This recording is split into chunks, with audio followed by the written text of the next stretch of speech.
Here we go. Okay, we are excited today to welcome Tammi Michaelis to this series on cottage schools and mom schools. And she lives in Utah and has had various mom schools in her home. And so today we just like to start by inviting her to introduce herself and her family and then share some of what she's done. And I will interject with some questions and thoughts and comments, and feel free to dialogue with me throughout this, Tammi, as well. And the follow-up, we will include Tammy's email. So if any of you have questions to follow up with her, you can feel free to reach out to her and ask those. So, all right, Tammi, let's hear what you have to say.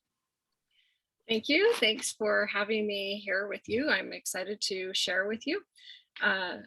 One of the very first things that comes to mind is that I am just a normal person, just like each of you. And I have just been doing this for longer than maybe some of you. So I've been homeschooling my family and participating in cooperative groups for the last 25 years.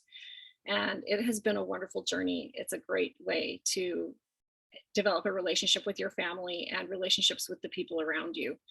The presentation that I have put together for you today, I'm going to share my screen right here. Oh, people can now see my screen, which is not where I thought it was going to be. Just one second. There we go. Is just called Experiences in Cooperative Education. And I decided to name my presentation that because there's not one cooperative group that I have been associated with. I've been associated with many. And also because I think that for me, one of the most important distinctions between the type of educating I have chosen to do with my family and the education that we generally experience in the rest of the world is that word cooperative. That for education to really be successful, it needs to be a cooperative effort between whoever is teaching and whoever is being educated, and with our creator, or it cannot be successful. If it's a coercive environment, that education is not going to have the same impact on the life of the person being educated as it would be if it is a cooperative effort. So in the homeschooling world, we talk about groups where we gather together to participate in educational activities as co-ops. And I think that it's nice to add depth to that word and think about the full meaning of it, that it's, we're all there willingly and by our own free choice. So, okay, a little bit about me. This is my beautiful family. My husband and I have 6 children. Our oldest is 25 and our youngest just turned 8 this year. And we have 1 grandbaby. So we have been able to go through kind of the gamut of homeschooling. Our oldest daughter and her husband have successfully completed their college education, and our second daughter and her husband are also she's done and he is nearly done with his. He was also homeschooled and we got to be involved with his upbringing a little. And so we've been able to see his journey and watch his journey. And then you can see we have our son there in the middle is serving a mission. And then we have a 16-year-old, a 13-year-old, and then our 8-year-old. So we're just all the way through what we're doing. Each one of these beautiful individuals has had a really different educational experience. I knew I wanted to homeschool my kids before I ever had kids. My husband and I had that conversation during our time of courting, and it was a big mind shift for him. His dad was the school superintendent and his mom was a kindergarten teacher of 25 years and an icon in her community, which is now our community. And he had not really thought about homeschooling as an option. And so that was a really an interesting discussion to have with him. And it's been a fun journey. It's been a really great experience. And my in-laws have been very supportive throughout our homeschooling experience. But our oldest daughter, so we've homeschooled right from the beginning. But when she was in first grade, we decided it would be a good idea for her to experience having a different authority in her life. And so she attended the public school for a few hours every day during her first grade year, and then off and on during elementary school. We never started a year and stopped during the year, but we didn't always go consecutive years. It just depended what she needed at that time. Um, and then different ones of them have participated in the elementary school, in the middle school or junior high area. And then by the time they're in high school, most of them have also participated in um, some type of private online education, and then also with our local public school, high school, and then into the universities. So we have homeschooled, we have had co-ops going during those same times. We've kind of had a foot, a finger, and an elbow in each different pool as we have gone along.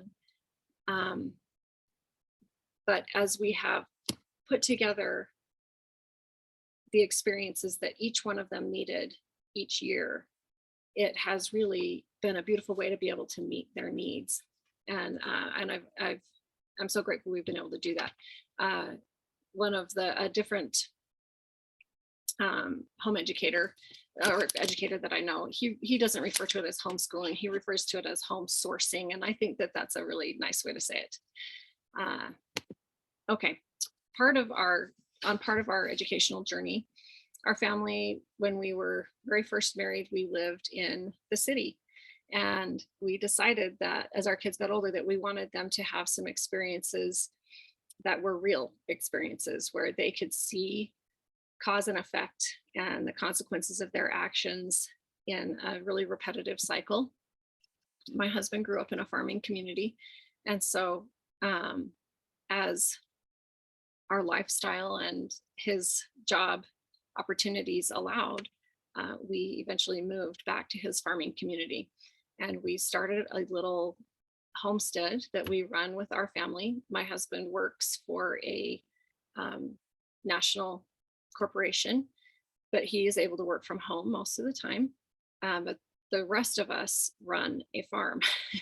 And so these pictures are pictures of our farm.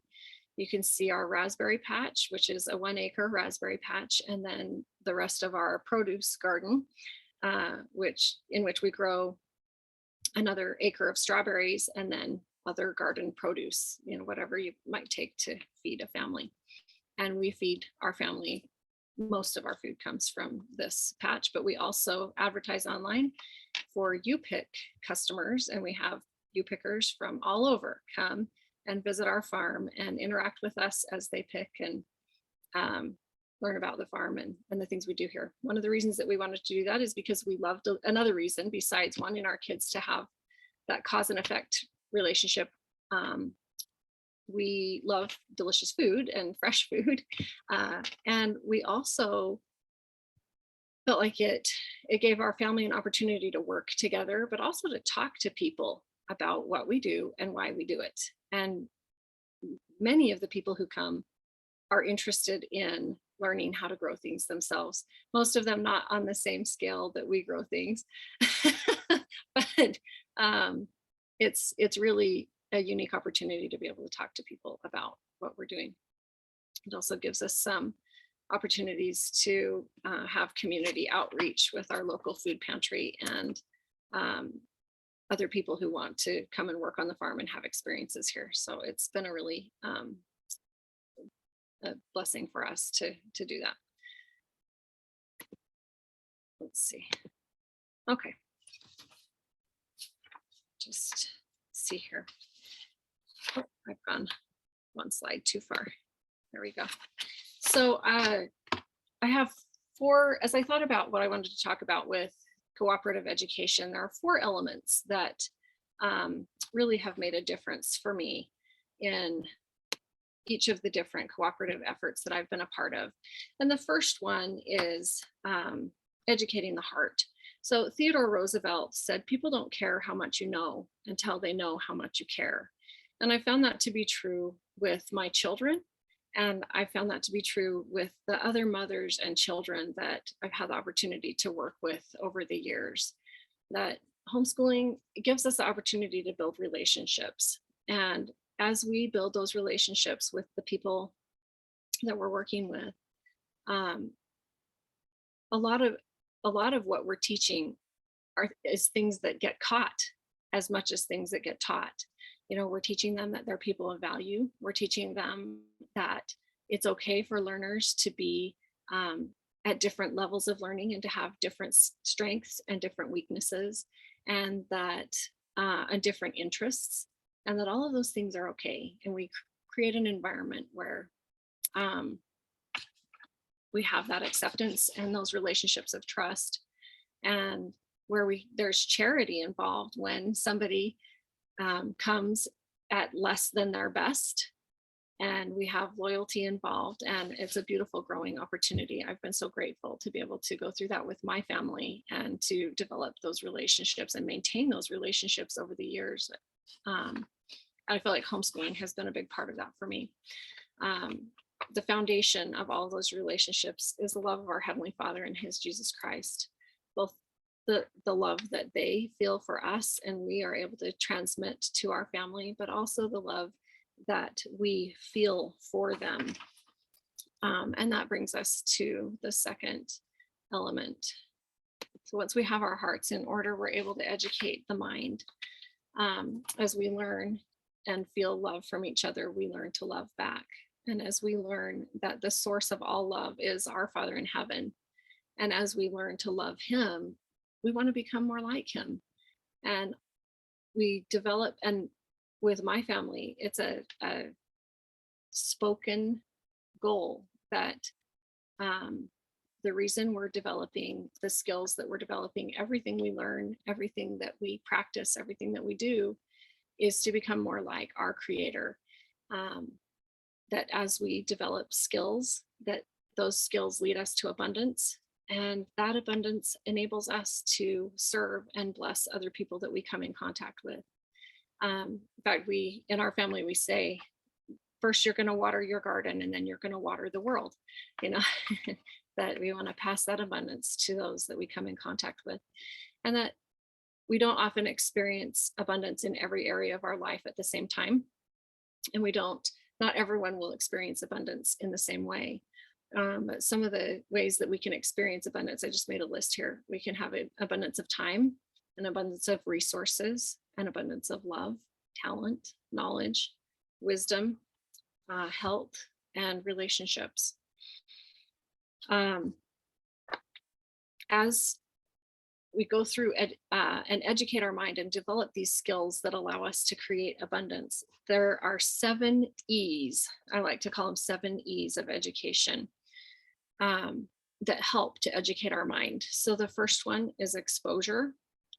We need to have exposure to many different ideas, lots of different information, cultures. And then second is excitement, that we want to keep alive a love for learning and an excitement to learn about the people and things around us. The third is opportunities to explore. And then the fourth is to examine, that after we explore something, that we want to look at it more carefully. And then that takes us into the fifth, that we can experiment with what we think we know about the things that we're examining, and how it relates to the things that around us. And then we expand our experience with that item. And eventually we excel at that item. And this can be a lifelong process. If you take an instrument, when my children, especially my older children, I felt like they were old enough to start learning an instrument, the very first thing we did is take them to a concert where they could hear beautiful, beautiful music. And we talked about which instrument they thought looked, like the most fun to play, or which one really stood out to them. And then we studied instruments a little bit, and maybe even went to an instrument store to get some exposure. Eventually it felt like every instrument in our home. You have to go to the instrument store. But they were able to walk through this process of exposure, excitement, exploration, examination, experimentation, expansion, and until they were able to excel. And some of them excelled to the point that they play publicly, and some of them excelled to the point where they play privately, and that's okay. And so for like with the instruments, it's a lifetime thing, but in other instances it's just been an experience. One that comes to mind, I was reading a book with my family. We were reading the story Farmer Boy from the Little House on the Prairie series, and this fits right in with the community co-op uh, thing too. Uh, because I had talked to a friend of mine about the experiences I was having with my family. She was not homeschooling her children at the time, but I said, "Oh, we're reading this book, and there are so many great stories, and we're having all these fun discussions." And she said, "Oh, maybe I'll read that to my kids too." And I said, "Oh, that'd be fun because our kids play together, and then they can talk about it." And so she started reading it too, and we came to a chapter where they were talking about wheat, about grinding wheat to make bread. And my kids said, "What is wheat, Mom?" And this is before we lived on the farm. We still were a city family at this point. I said, "What's wheat, Mom?" And I happened to have some wheat. So, but we started out with a picture of wheat on the internet, and and then we got some wheat out of our food storage area, and you know, then that led to seeing what it looked like, seeing what it tasted like, and that led to well, we can grind this up and we can make bread out of it. And at that point we expanded and we called our friends and said, "Hey, let's make bread together, and you're going to be reading this chapter." And so we did this whole lesson about wheat, and my kids learned a lot about wheat just from that book. And it turned into this really fun experience with our neighbors, which turned into our first homeschool co-op. The following year they started homeschooling, and we have had lots of experiences like that together since that time. um, Okay, so the third element of creating a cooperative learning environment is creating an environment. So some of the things that have been important in the different cooperative experiences that I have had are having consistency, having proper accountability, having availability, and then community. So the consistency, if you don't know what to expect, in the form of a routine, it's really hard to gain momentum as a group, whether that's as a family or um, a co-op a group of friends that's trying to meet and get together. So having a routine is a really, and just knowing what to expect is a really important part of having a good community. Systems are part of consistency also. When when you've set out a pattern of how you're going to get things done, it's a lot easier and more efficient to make the routines happen. With the proper accountability, in my family, each one of my children know that they are the ones who are accountable for their own education. I can't be that mom who walks around and, you know, helicopters over everybody and is a reminder all day long, every single day. And certainly there are times when I need to, remind somebody what to do. But it's the same way in a group, that you need to have people who are ready to be accountable. They're ready to do what they say they're going to do. And it's a good idea to have a system in place as a backup, that when even the best, most accountable person will occasionally, especially a mom, will occasionally have something come up that is last minute that impacts their ability to deliver on their commitments. And so, but it's still up to them to set that backup system in motion so that everyone, is able to know what to expect and the routine is able to go forward. Um, Availability, just making time to be able to, have adequate time to meet and to do the things that you need so that it's not rushed. Um, but also it just, there is a time for the educating. There is a time where you're going to connect, and each person who's a part of that cooperative effort is going to get what they need. And whether that's in your home or in a larger group, is a really important part of making setting the environment for having a good education happen. There needs to be some activity. We all have hobbies that we do. It's the traditional New Year's thing, where we say, "Oh, this year I'm going to become a painter," and we get a painting set, and then it just kind of sits there and it doesn't have any activity. And it's the activity, it's the doing that helps us to actually become something. And so, our part of our group needs to, or to have a successful group, there needs to be activity within the group. And then community, for my family, each one of my children, you don't homeschool in a vacuum. You need to have a community where you have interactions with other people. And so that leads us to just more, the community building. For me, some of the things that have helped me with community building is to have a shared objective. And those objectives can be various. I've listed some of the objectives that have motivated the groups that I have run. My kids want to have friends. It's nice to have some momentum with the things that you're doing. Like, oh, we have to get that done because we're going to meet again on Wednesday. So, you get, spend a few minutes on that. It's great to have the positive peer pressure when you're, sitting in that a little bit more of a classroom environment. With your students, and you ask, oh, who knows what this is? Me, me, me, me, me, or the older kids are able to do things, and the younger kids want to be just like those cool older kids. And so positive peer pressure is a great tool that we can leverage when we have a good community. The value to effort ratio, that return on investment, I'm so grateful for co-ops that have given me that return on investment that makes me willing to put together a super cool science lesson for, somehow I'm willing to do that for 20 kids, where if I'm just doing it for one, it just seems like a lot of effort for less, a value. And even though it's my kid who's getting it in the end, when I do it for a lot of kids, it just seems like it's easier to pull out all those paper cups and all the food coloring and all the paper towels and whatever science lesson you might be doing, to study capillary action. And then also you have the exposure. You have the exposure to different people. You have the exposure to different ideas and different passions. So those are just some of the objectives that have motivated me and my family and other people that we know. Okay, so as far as these kind of line up crossways, the consistency, you need to have a schedule and you need to have a plan, and they're two separate things. You need to know when things are going to happen, and you also need to know what is going to happen at those times. So your schedule and your plan.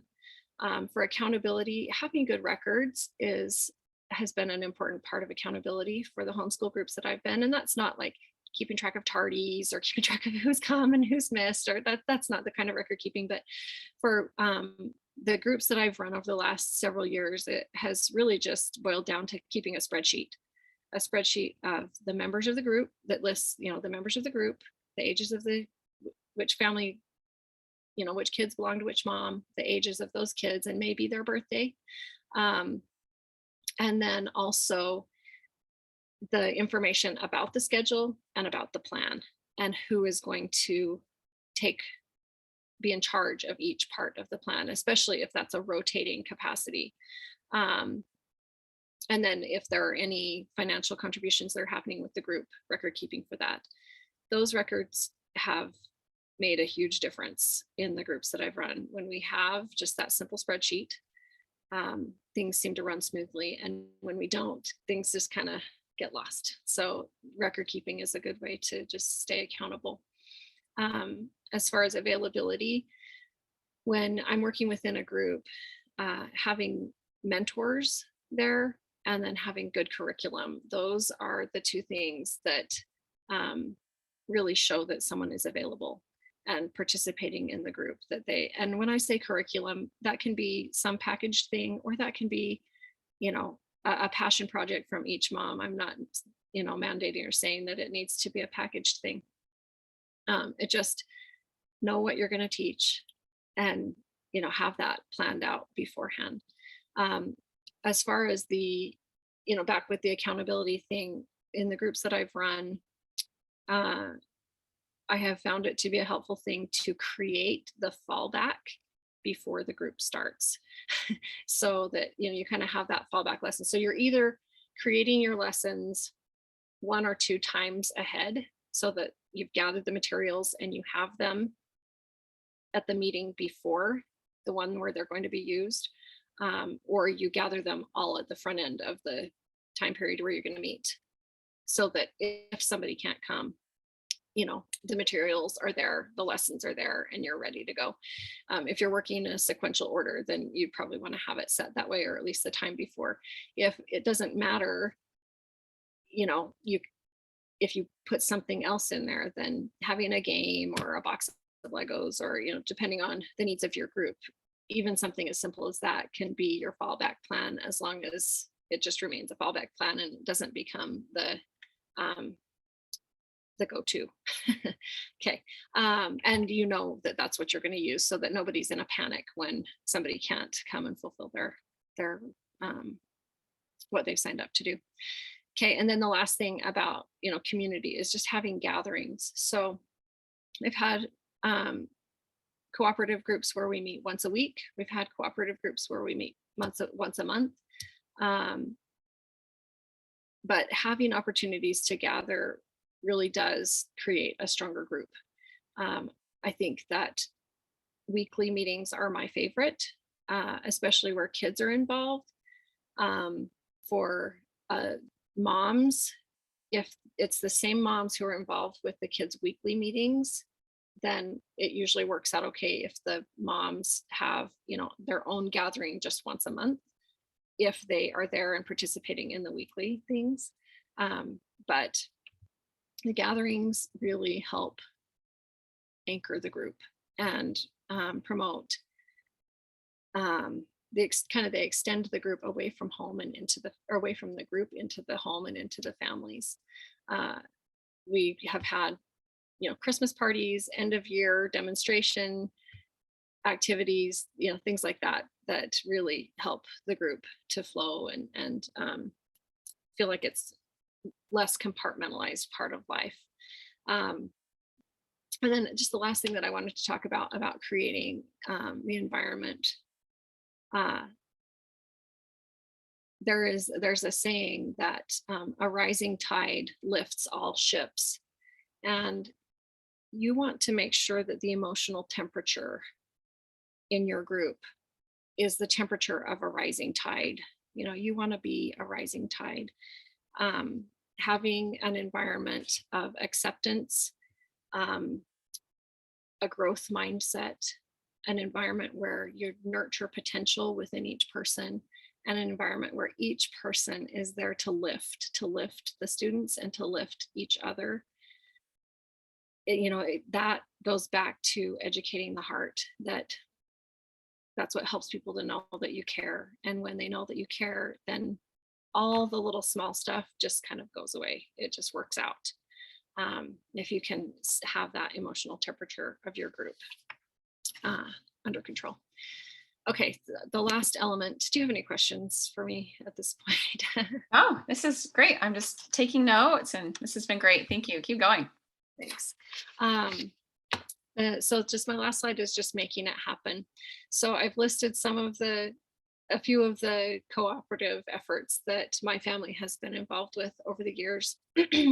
Liberty Girls, it was a book group where it's just the girls, between ages 8 and 11.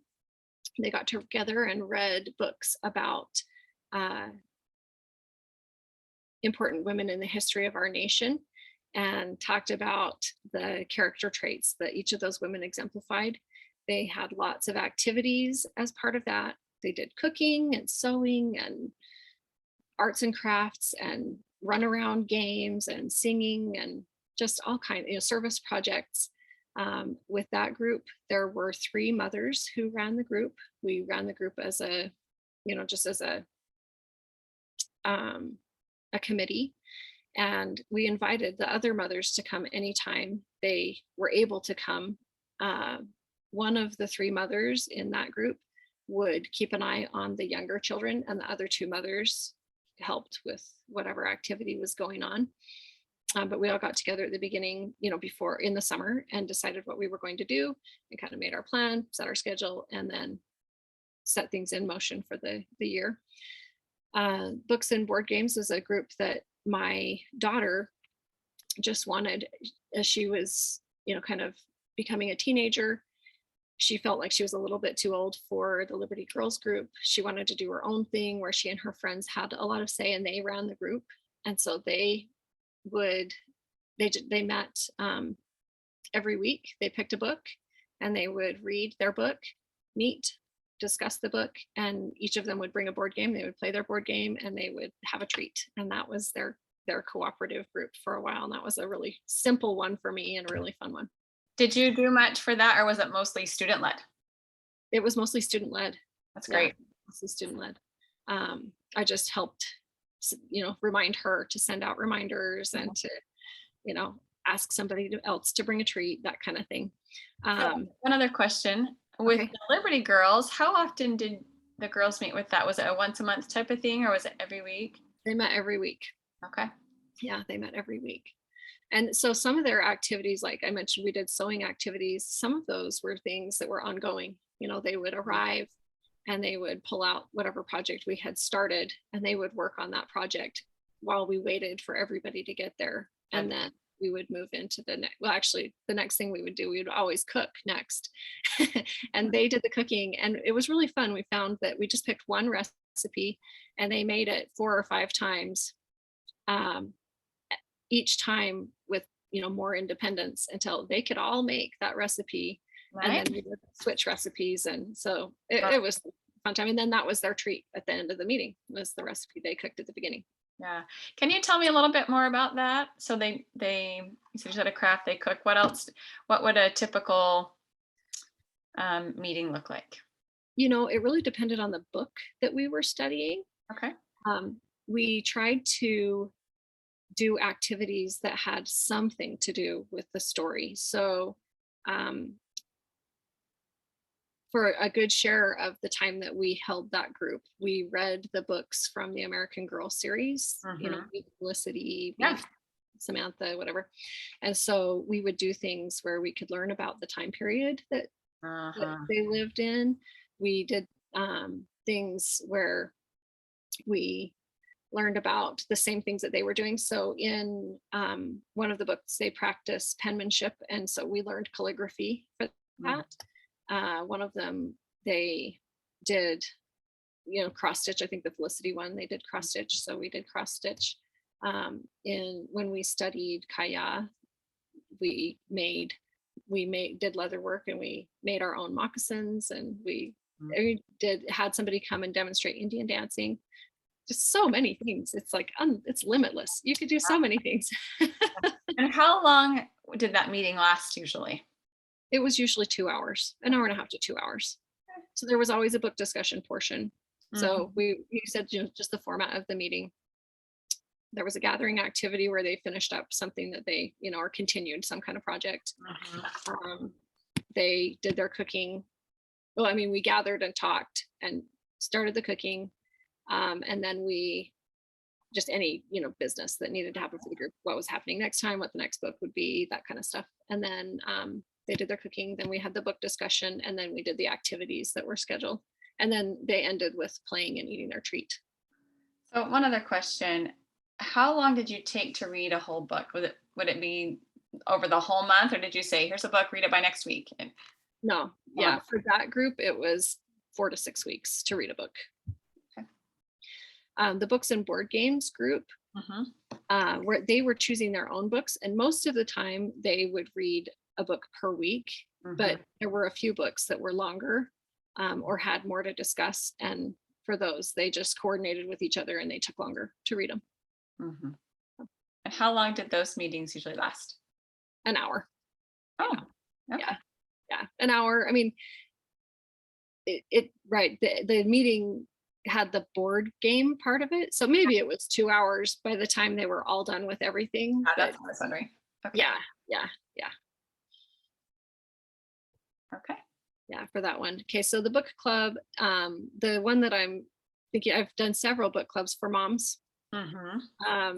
that it's just your traditional book club. But once again, I think that a club is the most effective when you have a common objective, something that you're either studying together, a topic that you're studying together, or a genre, or, and it can even be classical literature or whatever. But I think that having a focus helps anything be better. So, the Moms Retreat was a group that I didn't start that group, but I was able and privileged to be a part of it for a long time, a part of the leadership of that group for a long time. And it was an overnight retreat for moms where they came and we focused on creating an environment where they could feel the spirit, they could rest and be nurtured and get lots of ideas to prepare them to prepare their homeschool for the coming year. It was a beautiful, beautiful thing. It took a lot to prepare that every year. Is that a once a year? Once a Yeah. year? Yeah, that was once a year. What time of year did you hold that? We held that in October initially, and eventually we changed it to earlier in the summer so that they could have that time and then go forward with their information through the summer and have time to plan. Guardians of Truth is the most recent co-op that my family has been involved with. With Guardians of Truth, it started out as a mom's book club for the ladies in our county. And then we all decided we wanted our families to have a playtime together. So we rented a community building and had different play stations set up in that community building for probably 1 or 2 hours, one time a week. And, over time that changed to be something that was hosted in my home.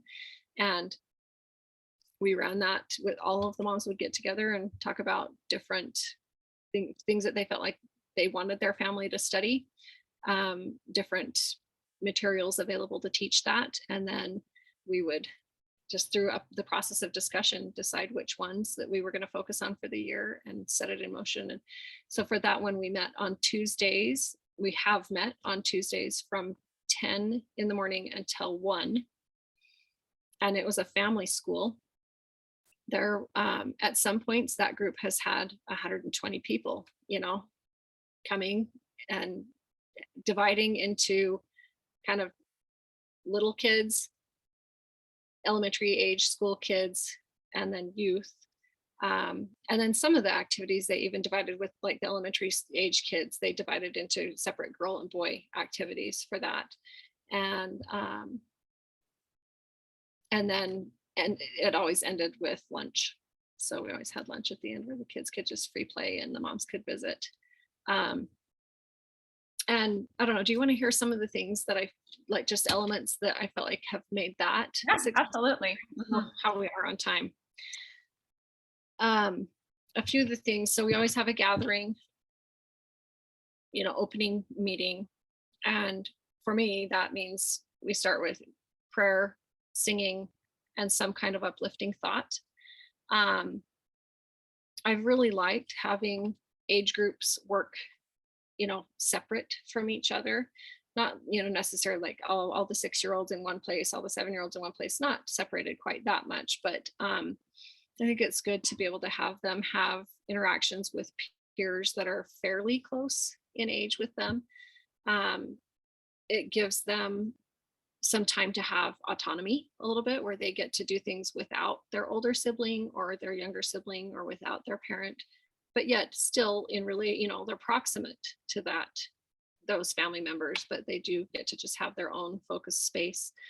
I think it's been important to have that because they get to have the influence of other role models. I've been so grateful for the people who have influenced my children from the groups that we have participated in.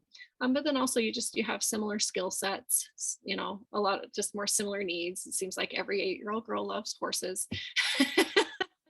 I have a few generalizations like that where, and 8-year-old boys love swords. And so although there have been plenty of times that 8-year-old girls have loved to pick up the swords and the boys have loved to, learn about the horses. So it gives us, an opportunity. So other things that are important with that is just to have some games and some play, especially large group games. Sometimes kids who are homeschooling don't have an opportunity to play those large group games, soccer, kickball, baseball, stuff like that. And so unless they're doing lots of extracurricular things with their families, it's fun for them to get to do that as a group. Um, and then also having some type of work or service element that's part of the group. Um, and the work usually, it's been enough to have the group be responsible to take care of whatever mess they make. you know um, and so having them be able to do that helps them to be an active participator, not only in cleaning up whatever they did, but also over time, they pay attention to not making extra messes because they know they're going to clean it up when they're done. um, and so they're invested in what happens during the meeting. But then also the element of nourishment, and that nourishment can come in the form of food. I've talked about that we've had food at the end of lots of our groups, but also that good friendship and the good material that is part of the purpose that your group is getting together. If you look at it as something that's going to feed everybody who's there, um, that has always helped me look at curriculum in a totally different way. How is this going to feed us? um, and and so far we haven't gone wrong with the curriculum. Everybody seemed to find something of value, and something that lifted them and helped them to grow in some way. For youth, I think it's really important for them to have an opportunity to read something, to write down their thoughts about it, and then to share that and apply it somewhere, in an applicational way. Um, yeah, and not every youth will be able to write it down as well as the other youth, especially when they first start participating. But uh, opportunities to discuss and write are an important part of that too. I think that's that. Just as long as you're green, you keep on growing. As soon as you're ripe, you'll soon be rotten. That with all of these different, these that I've listed and the ones that I haven't listed, I have learned over and over again to stay in touch with my source of truth, because I might have all the answers today, but tomorrow I'm going to be faced with different questions, and so some of these groups have worked for years. Some of these groups have worked for, a year.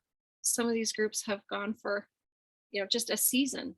And that's been okay. I think that having the humility to be able to change, it's important to have commitment and to see things through, but also having the humility to know when that season is over and be ready to change is a good thing too, because we're all still growing. Absolutely. The thing that I love about mom schools or cottage schools or small in-home cooperatives is that you can be very intentional in the environment that you design for your child. And I really just want to echo what you said about knowing when the time is up and when that season is over. And a few years, well, probably 5 years ago, I started a small group. It was middle school and high school boys. And we met 3 days a week. And I said to the parents, I'm doing this year. And it will be a wonderful experience for your sons. And I hope they grow and that we all are better off at the end of the year. But I'm only committing to 1 year. And we'll see at the end of the year where we all are and where our needs are. And I think that's such a healthy approach, because we change and our needs change and life changes, and just keeping that in mind. And I hope that what you shared today, people will not feel to duplicate, but to say, just spark ideas or take what you've done and build off it and make it their own. And but even some days I just thought, oh, I want to do that. That sounds like a great idea. So I have been inspired and have had thoughts and ideas come to me today. So thank you for helping me, and I'm sure many others, with just feeling inspired in the direction that we need to move for our families. Thank you. I'm really happy to hear that that is the effect that my words had, because that is where you need, that's the number one thing. Just hang on to that inspiration. Mhm. Listen, you and your children seek for that inspiration. Ask, what am I interested in? What am I good at? Where do I need to grow? Where should I grow that I'm not excited about growing? And Mhm. then make a plan that addresses each of those, you know, and that you both feel good about. And it'll be a winner every time. Mhm. No matter what it's called or how often you meet, it's going to be a winner. Yeah. And this is real life. I Yeah. love also that what you've presented today is doable. Any mom could with um, the vision and the passion and the desire can do this. Yeah. Hopefully, I hope that people have, see even just one part of that sparks an idea and the confidence to move forward Mhm. to do. I love that you said your first year was you and this neighbor. That was your co-op. You Yeah. and another family, and I think that's a beautiful place to start. Yeah. Yep. Okay, well, thanks again, Tammy, and we look forward to having this posted soon for our families. Great. Thank you for giving me the opportunity to share and to gather my thoughts and to think about uh, all of this before I go into another year of building and creating for my family. You bet. All All right. right. Bye-bye. Bye.